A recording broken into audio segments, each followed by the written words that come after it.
Hello everyone, this is Prem Kumar and welcome to this new lecture on adding documents to a data type.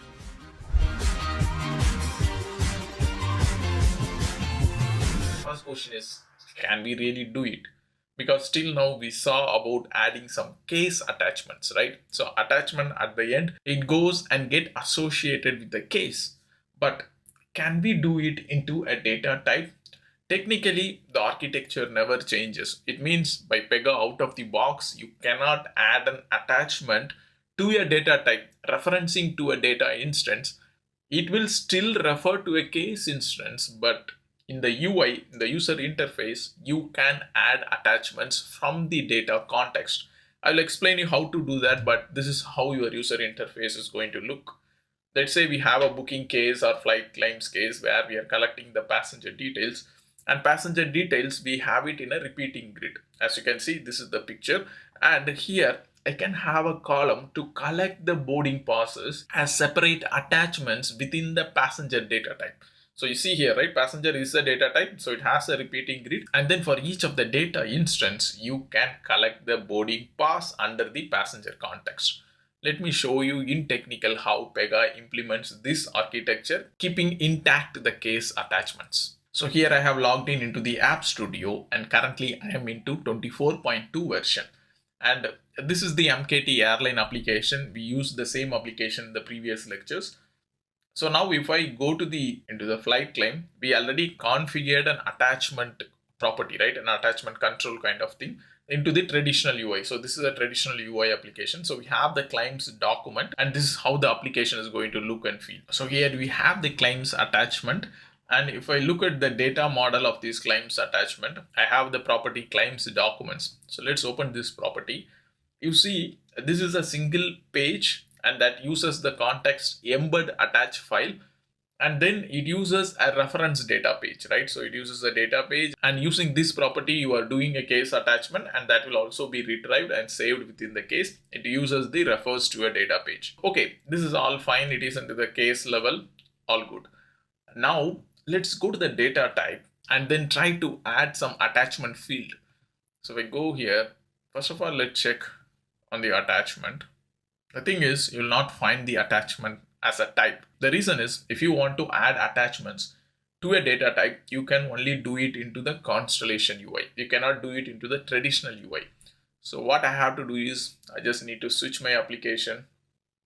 I'll go to the flight claims, which is a Constellation application. And here I have the same kind of setup. So I have a flight claim. If I go to the data type under the passenger, let me try to add a field. And here you will find that you have the attachment. See, the attachment type is only visible into the Constellation. I mean, under the context of the data page. Of course, in the case context, you will have the attachment in the case context, both in traditional and Constellation. But for the data type, you will have it only in the Constellation. Okay, now let's add this one. You clearly see a disclaimer. Attachment fields can be used in an embedded page only if embedded in a case at any level. So you should have an embed property at the case level that refers to this data objects. In a standalone, you can never add some attachments to a data type. Like from landing pages, if you try, it's not going to work. You should always run under the context of the case, and that should have an embedded page, which will set it up. So let's say here I'm going to call it as boarding pass.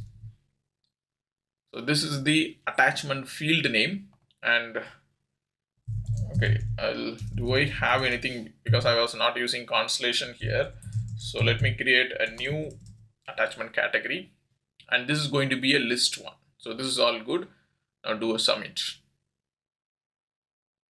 Category name is required, because normally if you create a new category name, it should automatically create it, but no problem. I'll quickly create a category name here.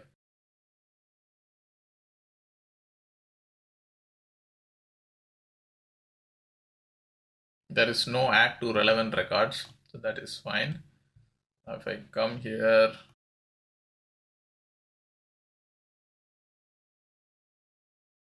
no, still it is not listing, but this time it is already pre-populated. Let me see if it creates now. Okay, anyway, so now the boarding pass attachment is created under the category boarding pass. So this is fine. Now what we have to do is we have to use this under a list thing, right? Now another interesting thing is if you go to the UX here, the user interface of this data object.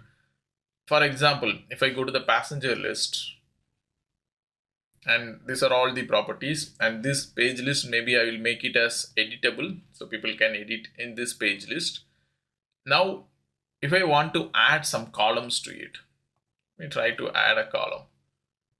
You will not find the boarding pass column. So it means you cannot directly add an attachment column into a standalone data type. We already saw the disclaimer. So it should be coming from a case context. So what we have to do is, I'm not going to do any update into the data object UI for now. So let me go to the case type. So what I have to do in my requirement is, in the second stage, I have to configure and I can add the passengers in the repeating grid. Okay, so to facilitate that, I'll go and use a data model here. I'll create a data model. So Constellation always start with the data model. So don't create the data model from the user interface, but first define it and then use the property into the user interface. Okay, now I'm going to say this is going to be passengers. So this embeds the data. We already saw the disclaimer. So you should have it as embed so you collect the details. I'm going to use it as embed, and the data object, I'm going to use it as passenger. It's going to be list record, do a submit. Okay, now this is ready. Now if I go back to the workflow and collect information, I'm going to have that field. Okay, so this is the place. I'm going to say passengers as the field, right? And then you can add the field here. So passengers, I'm going to add this, and this is an embedded data. So if I go inside the passenger, I want to make it as editable, display as table, and if you want to add it as a model, so that should be fine. And when you want to create a new passenger, you can use the create form, or if you want to use your own view, you can also update it. I'm going to use the standard thing and the default columns. So I am going to display 3 columns. One will be the passenger name, email, and then boarding pass. So let me introduce these 3 columns. Let me put the passenger name first. Okay, so this is the column that is going to get displayed, and remaining everything is good. So allow all editing options are going to be here. Now I'm just doing a submit and save. Okay, now we know that this is going to use the create UI, right? So that's what we configured here. So it means like it is going to use this create form. So I have to definitely update the create form. Let me go to the data type, passenger, and here you have the UX on create. We go to the other view and form, create form. So here I have this passenger name and email. So in addition to this, I'm also going to add another field called boarding pass. This will have it as an attachment. Do a save. Okay, now we are good. Now let's go to the data type, flight claim. Okay, let's proceed and then try to see if we are able to add the attachments to a data type. Okay, now let's create a flight claim case. The first stage is currently empty, so no problem. Let's go to the second stage. And this is the place where we use the data type. Okay, so you got this UI, and from here you can add each passenger, right? So let me add a new passenger. And I can also add a boarding pass. Okay, now if I do a submit, you can clearly see this boarding pass got added here. I expect this to give a little bit different UI, and in 25 this UI also got changed. But the thing is, now you are able to do or add some attachments within the data type. So you can keep adding different things. So this work only when you do some embed into the case level. Okay, now let's look at some of the rules behind it.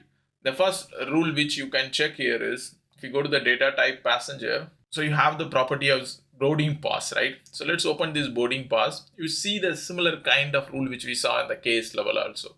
So it uses embed attach file, it refers to it, and then it uses all this parameter. So this should be fine. Again, Pega uses everything out of the box. Okay, now let's do some trace and then check. So now I'm going to do a tracer. So you see attachment upload. This is what we saw before, right? The DX API attachment upload got created. So by this time, definitely a temp attachment should be created. I can already see PC data file temp. So definitely a temp work attachment got created. If you want, you can also check it from here. I would recommend you to visit my previous lecture on the DX API where I explained about this. So there are two at this moment because one I recreated some time back and the second one got created just now. Okay, so Pega creates a temp one and then it will attach because this is all Constellation thing. So it should use another API call to upload it within the case. Okay, now if we do a submit, keep an eye on the tracer. Oh, tracing stopped. It's my bad. I'm going to recreate it again.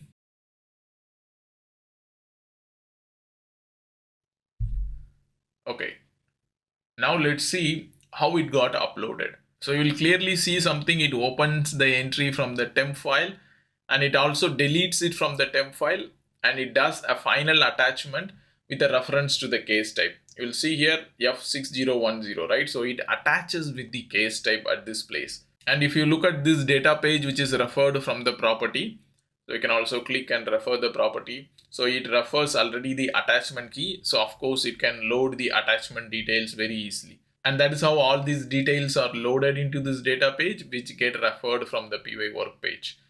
So now scroll to the PY work page, you will see passenger 1 boarding pass, and that refers to the data page, all the details of the attachment. So this is how you attach, but still maintains the architecture at the case level. So if you go to the temp, you will already see that the instance got removed here. And if you go to the file attachment for the case 6010, you see there are two instances because of course we added two rows into the data type and added two attachments. And this gets persisted only once you do a submit. Okay, I should have showed that again. So I'm going to quickly create one more case and set you the same stage. So what I meant here is I created 6011. Now if you go to the temporary file, you see there are two more entries here, right? It means if you upload, still it is a temporary case unless you do a submit and complete this action. So if you go to the file attachments now, you will not find anything for 6011 because still the attachments are not tagged with the case. So when does this happen and then tag with the cases, or how it gets persisted is if you do a submit here.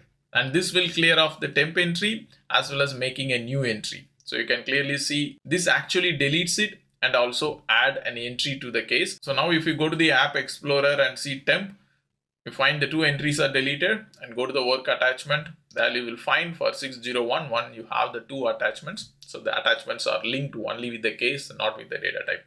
I hope you got the picture how to use or add the attachments field or control into the Constellation UI under the data context. I will see you in the next lecture.